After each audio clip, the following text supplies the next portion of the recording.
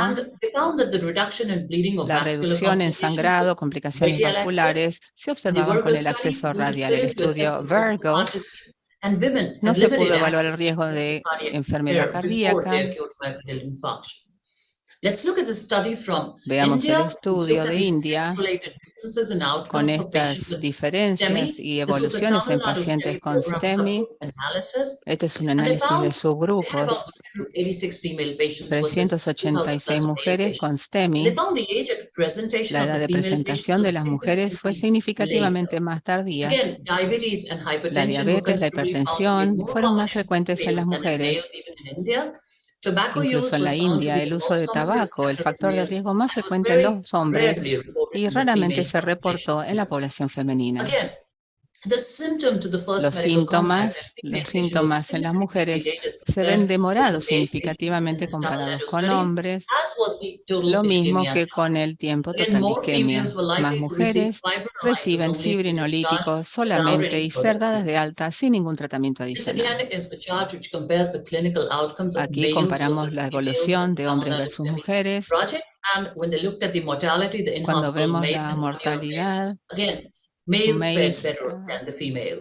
mujeres anduvieron peor que los hombres. La evolución clínica nuevamente en las mujeres más jóvenes, la mortalidad.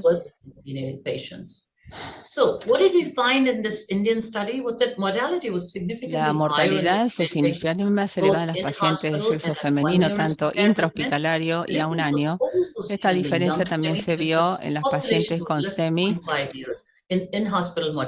y la mortalidad intrahospitalaria y a un año, la mortalidad a un año. Este es el análisis de regresión logística de las variables que predicen mortalidad a un año.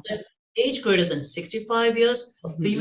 mujeres de más de 65 años y con una sistólica de 100 eran variables significativas que contribuyeron sustancialmente a la mortalidad a un año. Las mujeres, 1.8 veces más propensas a morir después de ajustar para confounders.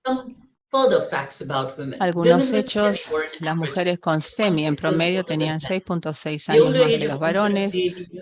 La edad mayor al inicio se piensa que es el resultado de un rol protector de los estrógenos circulantes en el endotelio vascular. La incidencia continúa aumentando en las mujeres jóvenes debido a la presencia de factores de riesgo no tradicionales como el estrés, la ansiedad y la depresión. 11.3% de todos los infartos en mujeres se producen en el grupo de mujeres de menos de 45 años.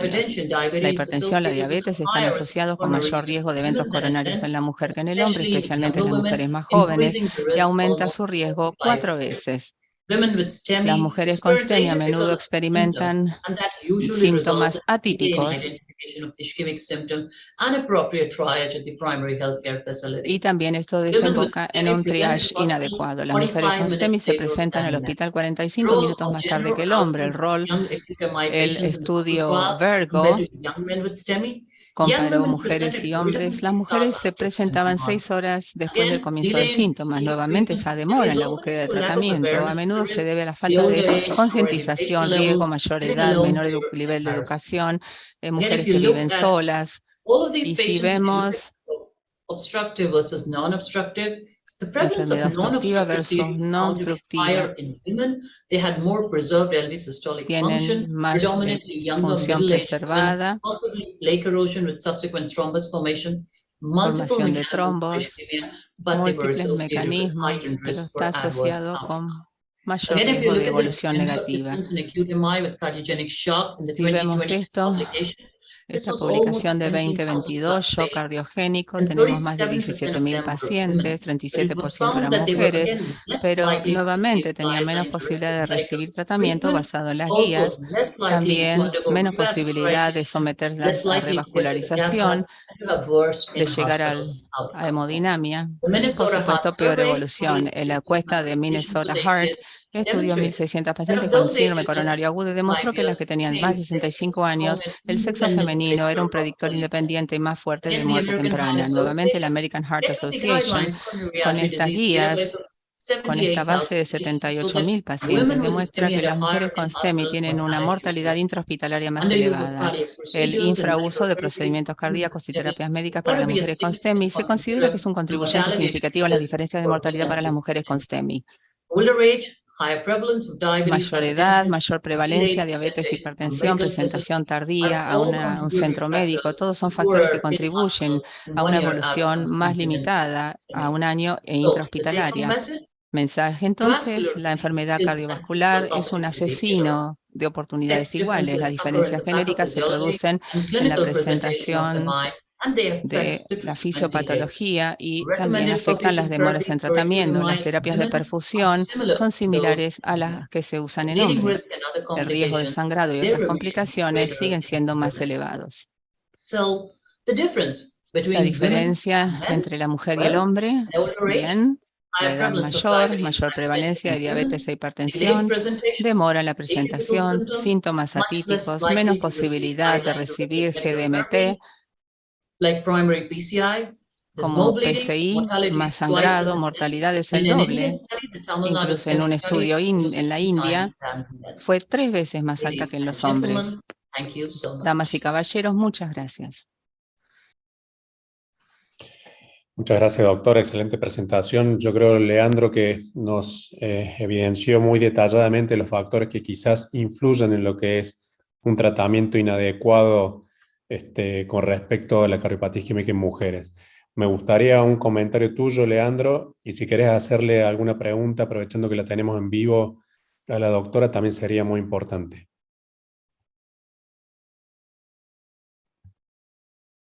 Doctor Lasabe, ¿está conectado? Sí, estaba escuchando medio entrecortado, pero estoy conectado. Ahí te vemos, perfecto. Buenísimo. Mirá, bueno, muy interesante la presentación y hay cosas que por ahí uno trata de interpretar y buscar el porqué para tratar de mejorar en el resultado, en el tratamiento.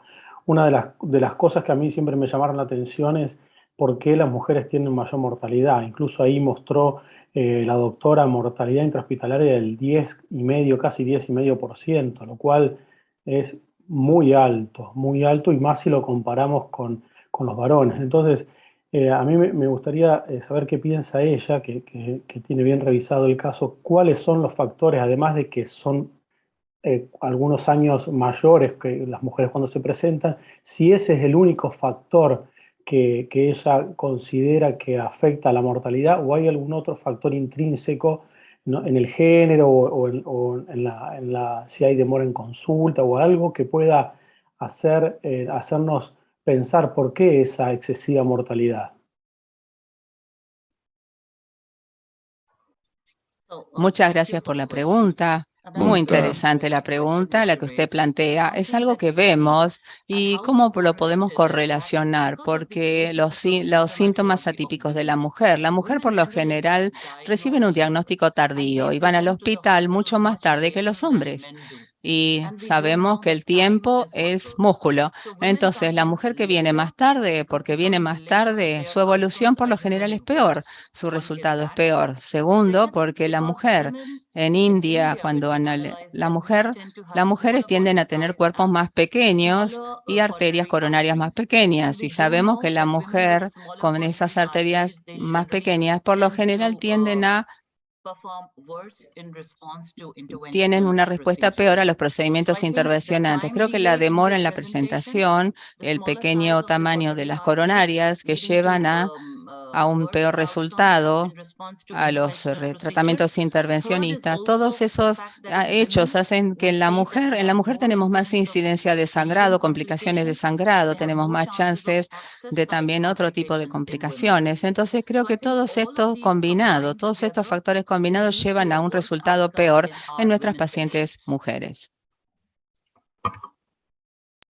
Nosotros, un solo comentario muy breve. No hemos observado tanta diferencia en mortalidad en los análisis que hemos hecho aquí con el grupo Stem Safe Alive con respecto al género. Sí a la diferencia de edad y de tiempo de presentación, pero no tan excesivo en mortalidad. Pero bueno, es muy interesante lo que nos aclaró la doctora. Muchas gracias. Danali, Vivi. Thank you. Preguntarle a la doctora si cree que es un tema de concientización de la patología y si cree que es un problema de concientización de la patología de las mujeres o de los colegas que no, digamos, piensan a tiempo en la enfermedad cardiovascular o en el infarto en las mujeres propiamente dichas. Y cree que eso también influye en la mortalidad a la hora final, ¿no? Totalmente, sí. La enfermedad cardiovascular es predominantemente considerada una enfermedad del hombre en la India y también porque la sintomatología es tan atípica en la mujer. Entonces, la mujer cuando refiere un malestar general o que no se siente bien o algún tipo de dolor o malestar, generalmente no se la toma tan en serio. Entonces, los síntomas a menudo son ignorados. Y cuando la doctora llega a la guardia, muchas veces ha pasado mucho tiempo y los resultados no son tan buenos porque llegan a ser tratadas muy tarde, no se las toma en serio cuando la mujer refiere estos síntomas. Creo que hay mucha más concientización, tenemos que trabajar en eso, tenemos que enseñarle más a las mujeres también para que la tomen en serio cuando la mujer refiere todos estos síntomas. Entonces creo que sí, eso es muy importante. Tenemos que ver ese aspecto, por cierto. Danali, ¿tenés una pregunta para Sarita, un comentario? En primer lugar, agradecer a la doctora Sarita que aceptó nuestra invitación, ¿no es así, Carla? Y hacer dos observaciones. Una de las causas que yo particularmente ya vivencié, 3 casos, fue de oclusión coronariana por forame oval. Cuando vemos un trombo obstruyendo organizado como este que se mostró, también es una etiología que tenemos que tener en mente. Y con relación a la respuesta de la mujer a la enfermedad coronaria aguda, sobre todo, tenemos otro problema. Además de que la mujer no responde igual que el hombre a los antiagregantes plaquetarios, está el riesgo de sangrado. Tenemos los dos desafíos, la respuesta que no es tan eficaz y el riesgo de sangrado. Además, la mujer también tiene una respuesta menos efectiva desde el punto de vista de reducción de eventos duros, tanto a las estatinas como a los antiagregantes plaquetarios. Entonces, en la mujer estas dos medicaciones tienen un impacto menor que en el hombre en la reducción de desenlaces duros. Solo para complementar.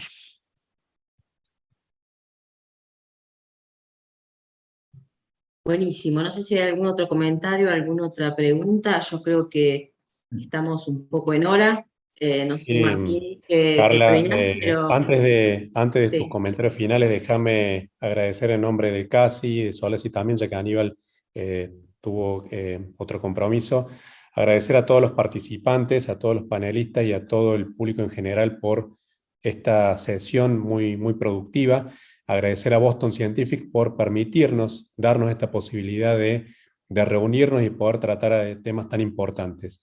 Al final de la sesión van a recibir una encuesta que es muy importante para nosotros si pueden llenarlo, ya que nos ayuda a continuar mejorando nuestras sesiones. Así que de mi parte es todo. Carla, te dejo como mentora. Es una presentación que quiero hacer. La doctora creo que no necesita presentación, pero bueno, tiene una fuerza y un empuje tremendo en el cual se merece la posición que tiene hoy como jefa del Hospital Italiano de Buenos Aires y también como coordinadora de este grupo de mujeres intervencionistas. Así que Carla, es un honor para nosotros que puedas hacer tus conclusiones finales. Bueno, gracias por el comentario a todos. La verdad que me quedo con 4 remarcas importantes en esto. Primero, agradecerles a todos por la participación. Creo que hablamos de armar redes para mejorar los tiempos y hacer lo que sabemos hacer y replicar los modelos que sirvieron, que habló Alfon. El infarto en mujeres, creo que la educación es fundamental para poder transformar esta primera causa de muerte, y así como mandábamos a hacer el Papa Nicolau, que era un eslogan para que todas las mujeres tuvieran preocupación por eso, creo que necesitamos un eslogan que, digamos, bueno, la mujer se infarta en serio también, que hay casos catastróficos que nadie quiere tener en su vida, y creo que Nacho perdió 10 años de vida con ese caso, y Sarita, creo que independientemente de los continentes tenemos los mismos problemas, y creo que la manera de tener educación continua a través de estos webinars con apoyo de la industria es algo que nos dejó algo muy bueno en la pandemia. Así que les agradezco a todos y nos esperamos reunir el año que viene, porque ya este año tengo el cerebro quemado. Así que el año que viene voy a poder recargar como para tener más inventiva. Así que les agradezco a todos y buenas noches. Thank you, Sarita.